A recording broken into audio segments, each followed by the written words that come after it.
Thank you very much, everybody. So this is a big, big day, a beautiful day, potentially one of the great days ever in civilization. Things that have been going on for hundreds of years and thousands of years. We're going to, at least we're at a minimum very, very close, and I think we're beyond very close. And I want to thank Bibi for really getting in there and doing a job. We've worked well together, as we have with many other countries, both of us, with many other countries, which is the only way this whole situation gets solved. And I'm not just talking about Gaza. Gaza is one thing, but we're talking about much beyond Gaza. The whole deal, everything getting solved. It's called peace in the Middle East. So today is a historic day for peace, and Prime Minister Netanyahu and I have just concluded an important meeting on many vital issues, including Iran, trade, the expansion of the Abraham Accords, and most importantly, we discussed how to end the war in Gaza, but it's just a part of the bigger picture, which is peace in the Middle East, and let's call it eternal peace in the Middle East. So this is far more than anybody expected, but the level of support that I've had from the nations in the Middle East and surrounding Israel and neighbors of Israel has been incredible, incredible. Every single one of them. This afternoon, after extensive consultation with our friends and partners throughout the region, I'm formally releasing our principles for peace, which people have really liked, I must say. And these are done, not just routinely done, these are done with total consideration and working with the nations that we're talking about. All of these nations have made contributions to those suggestions. I want to thank the leaders of many Arab and Muslim nations for their tremendous support in developing the proposal, along with many of our allies in Europe. Europe has been very much involved, and as I was called by many of the European leaders, most of them saying, is this true? Are you really doing peace in the Middle East? This is the most incredible thing we've heard. Some think it's the biggest thing they've ever heard. They called just to find out, was it just a rumor or is it actually done? And then they said, have you spoken to the Arab leaders? Have you spoken to all of the other leaders that we have to get? A lot of people involved in this one. I also want to thank Prime Minister Netanyahu for agreeing to the plan and for trusting that if we work together, we can bring an end to the death and destruction that we've seen for so many years, decades, even centuries, and begin a new chapter of security, peace, and prosperity for the entire region. And I want to just say that my meetings and dialogue that we had with so many countries, Saudi Arabia as an example, the king is a phenomenal person. The Emir of Qatar, he's an incredible people. UAE, and that's MBZ and ABZ. We're totally involved. These are the people that we've been dealing with and who've been actually very much involved in this negotiation, giving us ideas, things they can live with, things they can't live with. Pretty complex. I mean, after 2,000, 3,000 years, whatever it is, I guess it's got to be a little complex, or it would have been done a long time ago.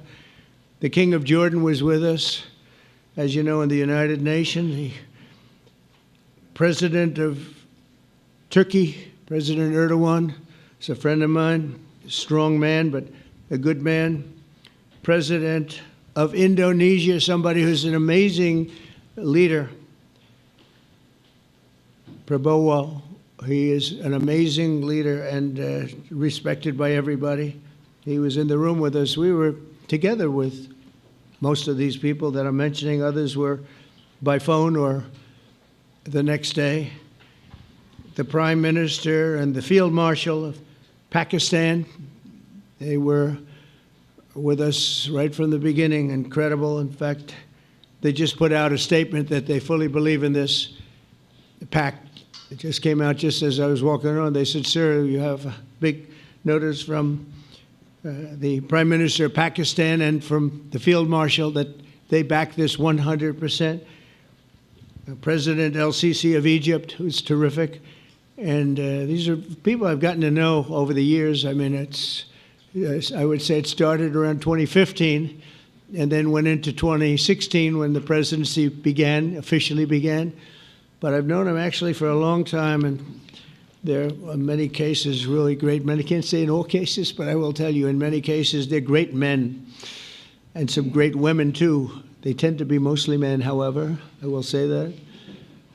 But if accepted by Hamas, this proposal calls for the release of all remaining hostages immediately, but in no case more than 72 hours. So the hostages are coming back, and I hate even saying this from the standpoint, doesn't sound right, but it is so important to the parents. The bodies of the young men, I believe in almost all cases, the young men are coming back immediately. I met with parents. The parents felt as strongly about getting the body of their dead boy back as they did as though the boy were alive and well. It's so important to them. And it means the immediate end to the war itself, not just Gaza. It's the war itself. Under the plan, Arab and Muslim countries have committed, and in writing in many cases, but I actually would take their word for it. The people I mentioned, I'd take their word for it, to demilitarize Gaza, and that's quickly. Decommission the military capabilities of Hamas and all other terror organizations.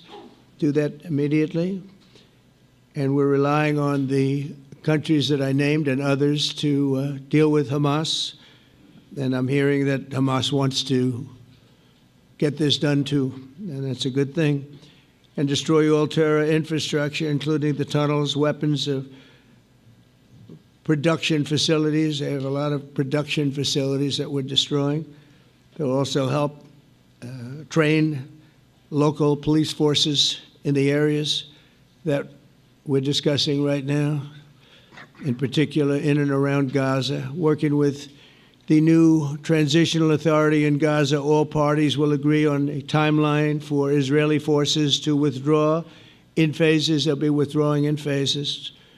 No more shooting, hopefully, as progress is made toward achieving these goals. Arab and Muslim nations need to be allowed the chance to fulfill these commitments of dealing with Hamas. They have to deal with them because they were the one group that we have not dealt with. I haven't dealt with them.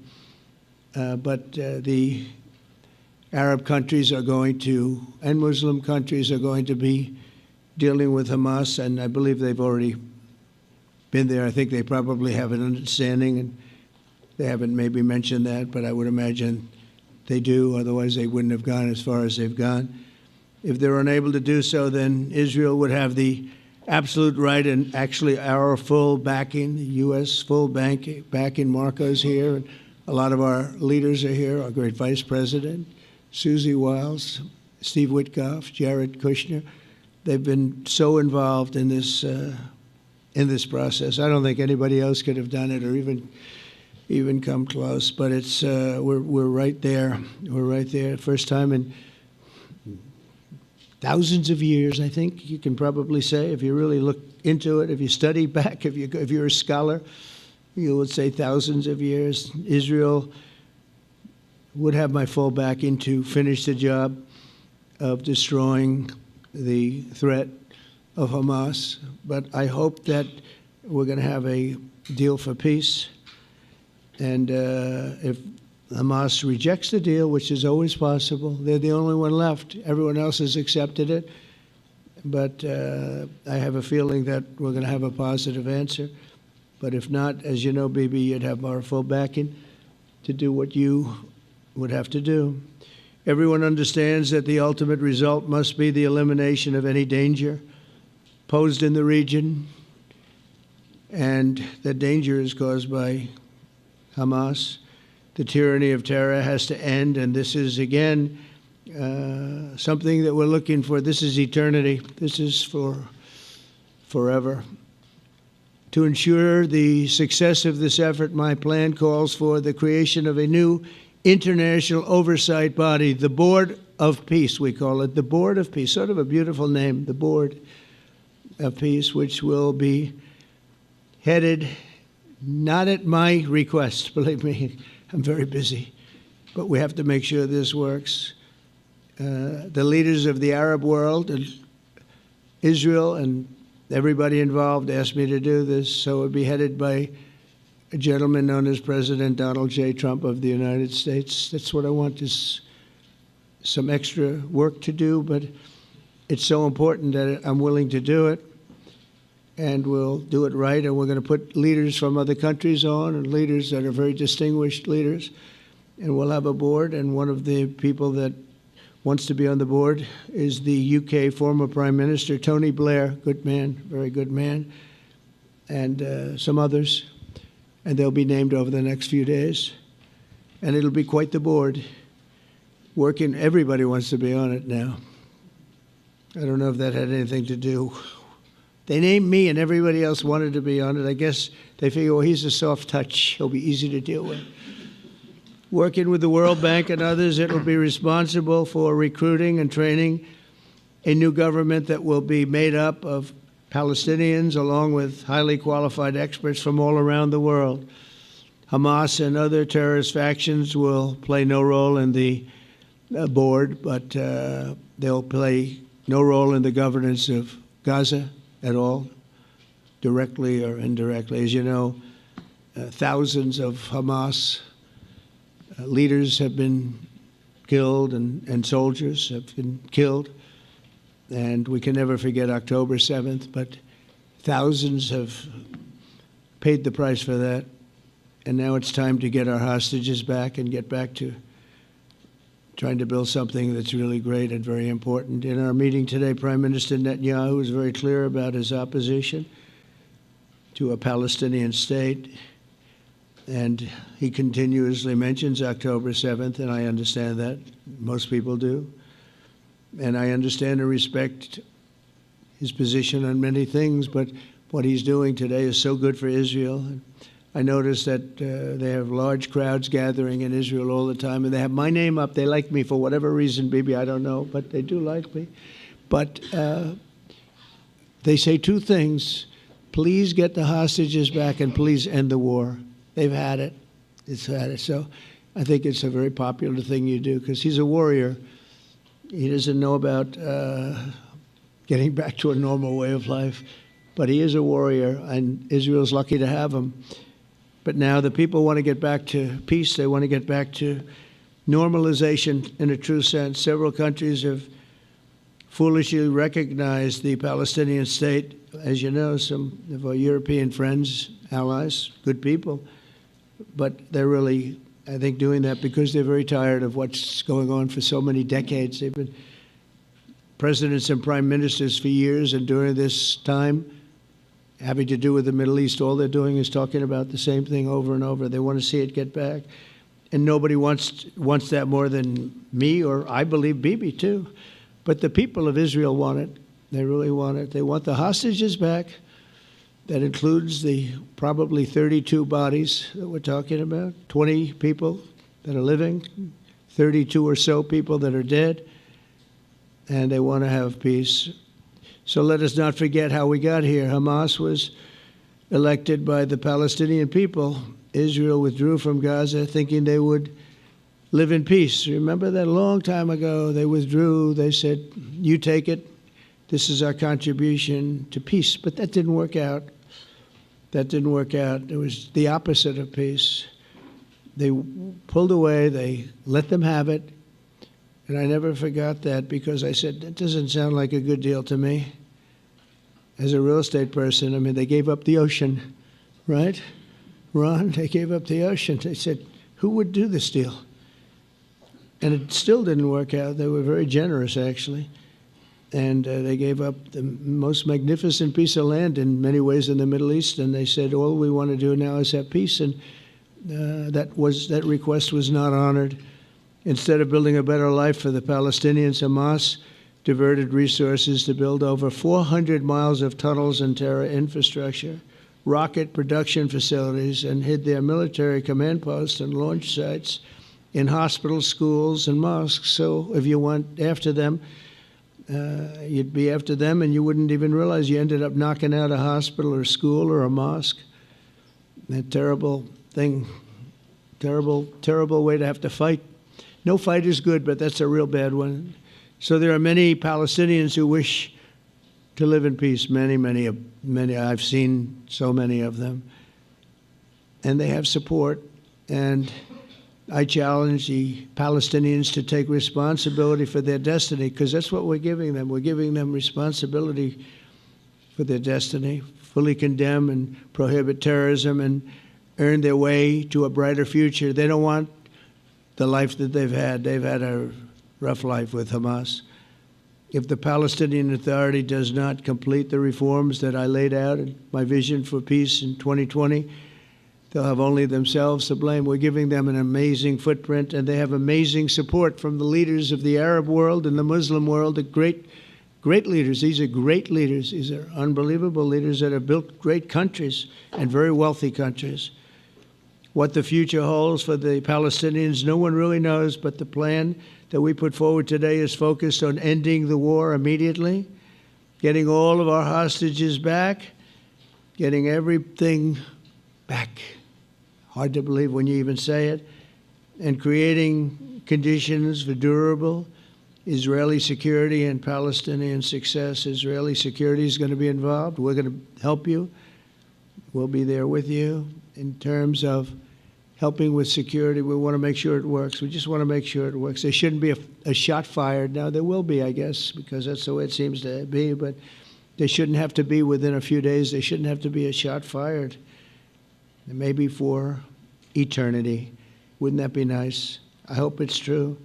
I can tell you the leadership of that region feels that there's a good chance of it being true. So this will lead to this agreement that we're talking about will lead to a sustainable long-term peace.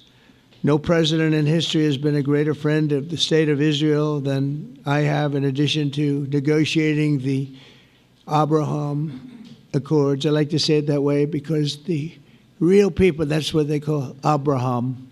I would say Abraham, but it's so much nicer when you say Abraham.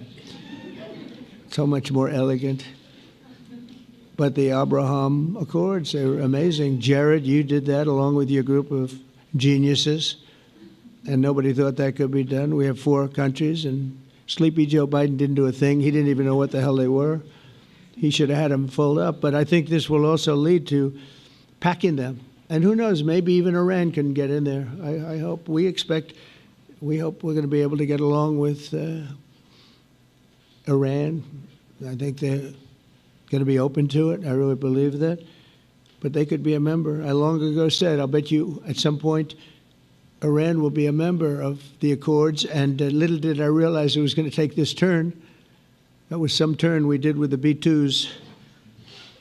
But I think they might very well be there because it's a great thing for them economically. I recognize the eternal capital of Israel. I opened the American embassy in Jerusalem. That was something that everyone said would never be done, could never be done. Virtually every president for many, many years, for decades, would campaign on making Jerusalem the capital of Israel. They campaigned on it over and over. Is that right, Steve? Is that right? Everyone, and when they got to it, and I understand why now, because it was so, when I got to office, I campaigned on it too. I said, we're going to make it, and then I'd get calls from the leaders of various countries saying, please don't do it, please don't do it, it'll end the whole world, please don't do it. And finally, I just didn't say anything, and I did it.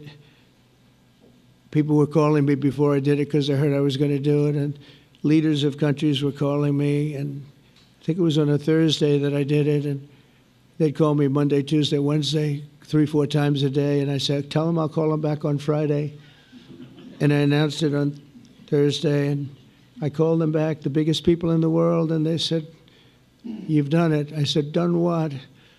You've made the capital of Israel, Jerusalem, and we wanted to talk yet. I wish you called me a little sooner. Maybe I could have done something about So that was a lot easier than getting into an argument, because I knew what they were calling about. And you know what? It turned out to be amazing.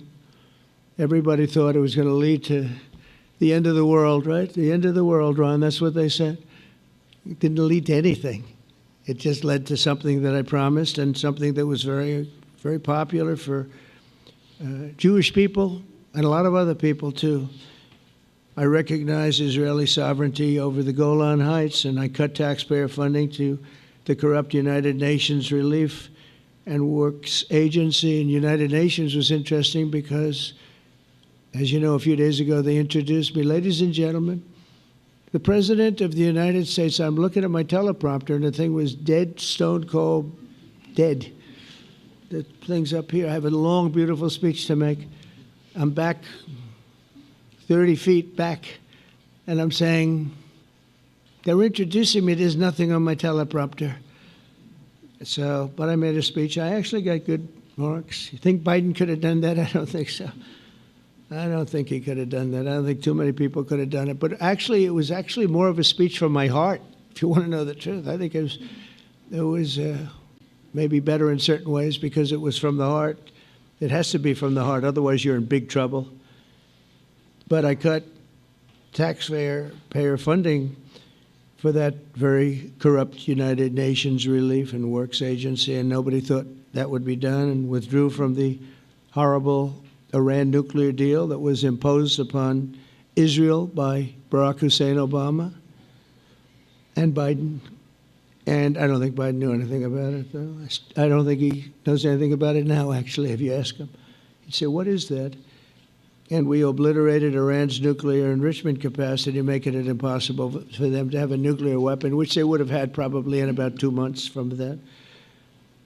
But I've never asked Israel to compromise its security, but we had big, strong talk. Nobody's been better to Israel. No president's been better to Israel than Donald Trump. But we had a long, strong talk, Bibi and I, and he understands it's time. It's time. History has shown, and the people of Israel want it. And the people of the Middle East want it. The people of enemies of Israel want it, but they don't have really too many enemies right now. And you know what?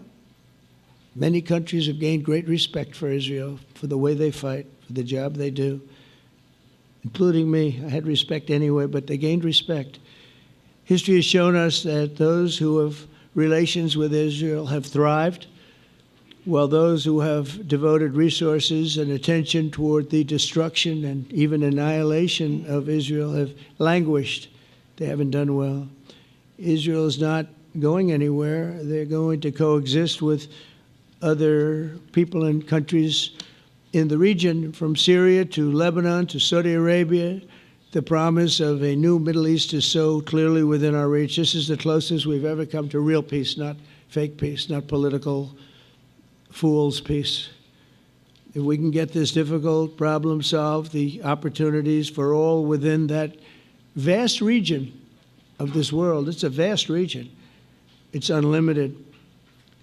The Abraham Accords show that all countries are better off when they communicate and work together and embrace new opportunities. I hope Jared and Steve and Susie and Marco and JD, we have great people.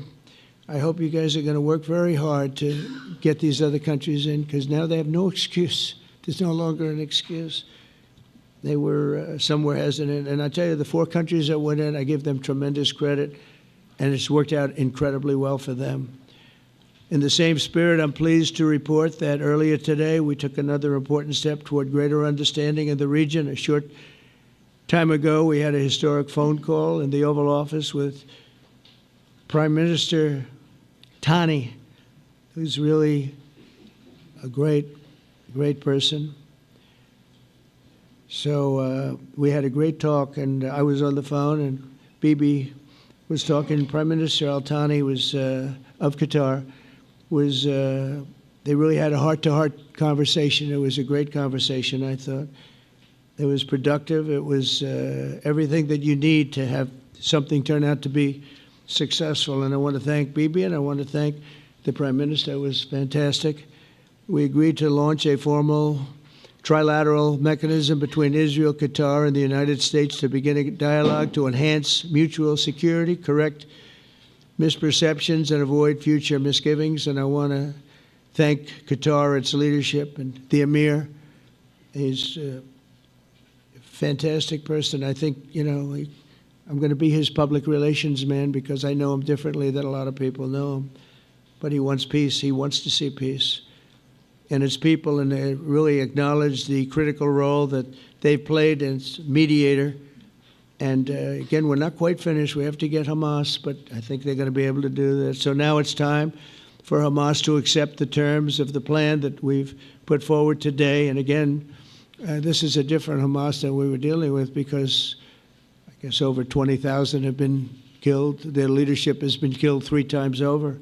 So you're really dealing with different people than we've been dealing with over the last 4 years, 5 years. Everyone has done their part and come to the table in good faith. Our Arab and Muslim partners are fully prepared to step up and fulfill their commitments for the benefit of the people of Gaza and the entire region. They're willing to step up and do a lot. They really are. There are a lot of good people involved. Everybody who wants to see an end to the violence and destruction should be united in calling for Hamas to accept the extremely fair proposal so that we can end the war and get us back our hostages right now and have everlasting peace. And I look forward to having relationships with everyone. As the chairman of the board, I'll be involved, and we'll have meetings with some very smart people that'll be working over there to make sure that we haven't just been wasting time with an agreement that doesn't get done. The task of building peace will not be easy. There are some of the hardest problems in the world to solve, and that's why it's been going on for so many centuries. But too many lives are at stake not to try, and this was more than a try. I mean, I think this is something that gets done when you have virtually every country, and these are powerful, powerful countries that have a lot of money, and the money can make things happen. A lot of countries try, and they don't have any money. These are very rich countries that can make things happen. So together we'll forge a much safer and more hopeful future for everybody, including Israel. And I want to thank Prime Minister Netanyahu for his partnership. And I want to thank all of the leaders, the kings and the emirs and the presidents and prime ministers, people I mentioned.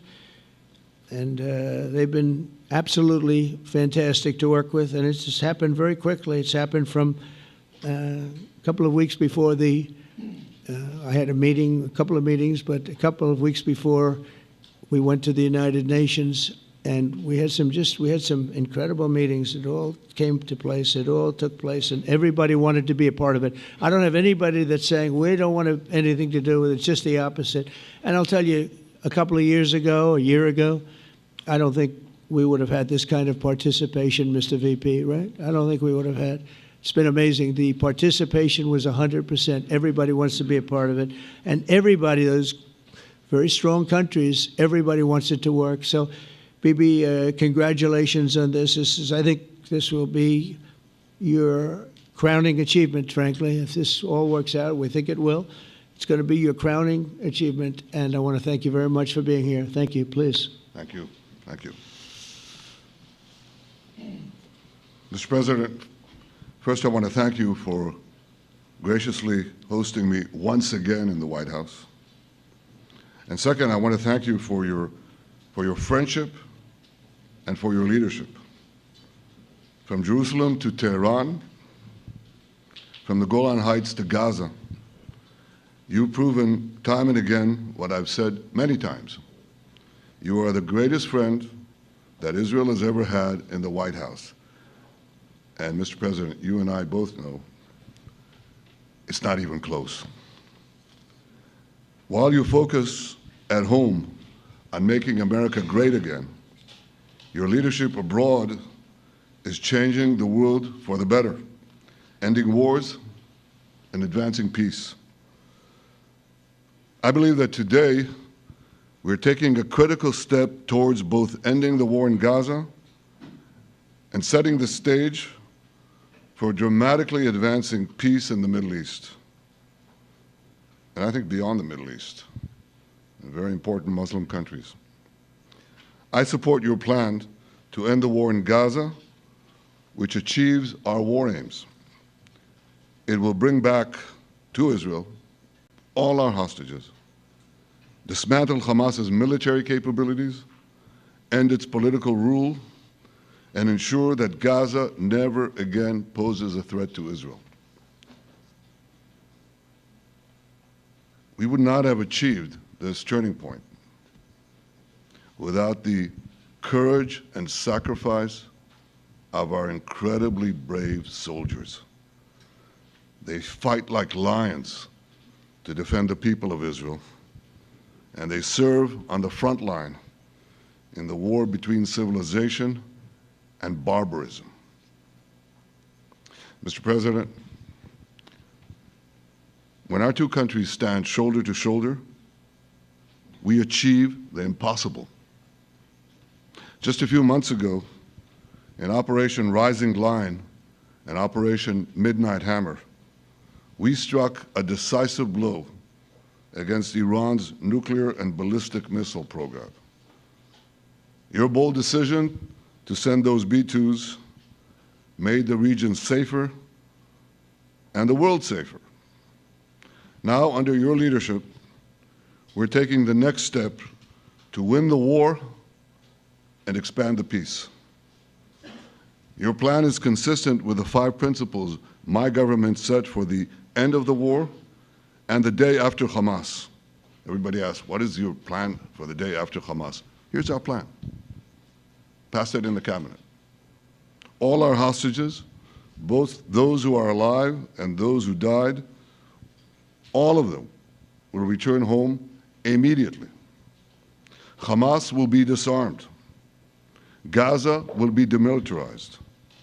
Israel will retain security responsibility, including a security perimeter for the foreseeable future.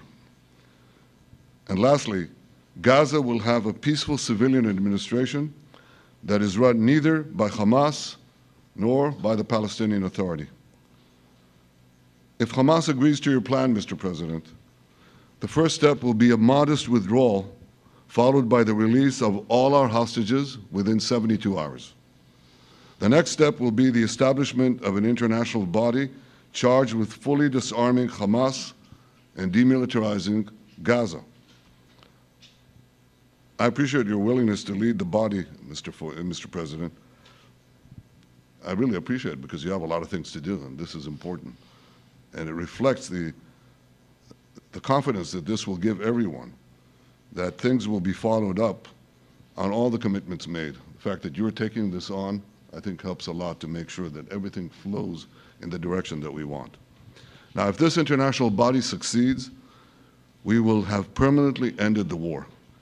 Israel will conduct further withdrawals linked to the extent of disarmament and demilitarization, but will remain in the security perimeter for the foreseeable future. I think we should understand that we're giving everybody a chance to have this done peacefully, something that will achieve all our war objectives without any further bloodshed. But if Hamas rejects your plan, Mr. President, or if they supposedly accept it and then basically do everything to counter it, then Israel will finish the job by itself. This can be done the easy way, or it can be done the hard way, but it will be done. We prefer the easy way, but it has to be done. All these goals must be achieved because we didn't fight this horrible fight, sacrifice the finest of our young men to have Hamas stay in Gaza and threaten us again and again and again with these horrific massacres. Mr. President, I was encouraged by your clear statement at the UN against the recognition of a Palestinian state. That would be an outcome that, after October 7th, would reward terrorism, undermine security, and endanger Israel's very existence. As for the Palestinian Authority, I appreciate your firm position that the PA could have no role whatsoever in Gaza without undergoing a radical and genuine transformation. In your 2020 peace plan, which you mentioned just now, you made clear what that transformation requires. It's not lip service. It's not checking a box. It's a fundamental, genuine, and enduring transformation. And that means ending pay to slay, changing the poisonous textbooks that teach hatred to Jews, to Palestinian children, stopping incitement in the media, ending lawfare against Israel at the ICC, the ICJ, recognizing the Jewish state, and many, many other reforms. It won't come as a surprise to you that the vast majority of Israelis have no faith that the PA Leopard will change its spots. But rather than wait for this miraculous transformation, your plan provides a practical and realistic path forward for Gaza in the coming years, in which Gaza will be administered neither by Hamas nor the Palestinian Authority, but by those committed to a genuine peace with Israel. I think this can be not only a new beginning for Gaza, I think it can be a new beginning for the entire region. Under your leadership, we can re-energize, well, I've got to contribute my own, we can re-energize the Abraham Accords. That's what it's called in the original Hebrew, Abraham. Abraham is fine, Abraham, however you want to call it. Under your leadership, Mr. President, we can re-energize the Abraham Accords that we forged 5 years ago. We can expand them to many more Arab and Muslim nations that choose moderation over extremism. I think there's an opportunity here. It's not going to be easy, it's tough going, but I think if we succeed, you're absolutely right. We're going to open possibilities that nobody even dreamed of. But I think we dream of them. As you've told me, Mr. President, and you've told the world many, many times, you said, remember October 7th. Remember October 7th. And we do. We will never forget the horrors of October 7th, and we will do whatever is necessary to make sure they don't happen again. Since October 7th, Israel's enemies have learned a hard truth. Those who attack us pay a heavy price, but those who partner with us advance progress and security for their peoples. President Trump just said it. It's also in the Bible. It says, those who will bless you will be blessed, and those who will curse you will be cursed. And that's actually what is happening. We want the blessings. I think we've done a lot in the past 2 years to end the curse. We're not finished, but we've done a lot. And we've done a lot together to end the curse. I want to thank your entire team for their efforts to get to this point. I especially want to thank Steve Witkoff and Jared Kushner for their indefatigable work to bring Israel and Arab states in the region closer together. I am deeply grateful to both of them for their work. We had a phone call today just to make it clear. I said to the Prime Minister of Qatar, Israel was targeting terrorists, wasn't targeting Qatar. And of course, we regretted the loss of the Qatari citizen, wasn't our target. And I very much appreciate President Trump's proposal to have a trilateral body, the United States, Israel, and Qatar, to work out respective grievances. There are quite a few. But if we could try to mitigate them or put it on a different footing, I think that'll be good for everyone. Above all the people, the fine team, and many helpers who've done this, I want to thank you, Mr. President. History has already shown that under your leadership, Israel and America can change the face of the Middle East. And today I'm hopeful that your plan to end the war in Gaza will do so again and do so soon. It will free our hostages, end Hamas's tyranny in Gaza, and enable a more secure and prosperous future for the peoples of our region. Thank you, Mr. President. May God bless America. May God bless Israel. May God bless the indispensable alliance between our countries. And may I add, in Hebrew, G'mal Chatima Tova, may we all be inscribed in the book of life. Thank you. Thank you very much, Bibi. So I think while we wait for these documents to be signed and get everybody in line, I think it maybe is not really appropriate to take questions. I'm meeting with, as you know, a couple of Democrats in a little while about the country, about keeping our country open. They're going to have to do some things because their ideas are not very good ones. They're very bad for our country. So we'll see how that works out. But this is something that was really historic today. This was something that was amazing. I think, Bibi, I mean, depending on you, I think while we're waiting for signatures and waiting for approvals from a lot of different countries that are involved in this, we probably shouldn't take questions? Or would you like to take a question or two from perhaps a friendly Israeli reporter, if there's such a thing? That's a very, very tough proposition. But I would think, Mr. President, that I would go by your instinct that this is, we'll have enough time for questions. Let's settle the issue first, I think. No. Thank you very much, everybody. Thank you.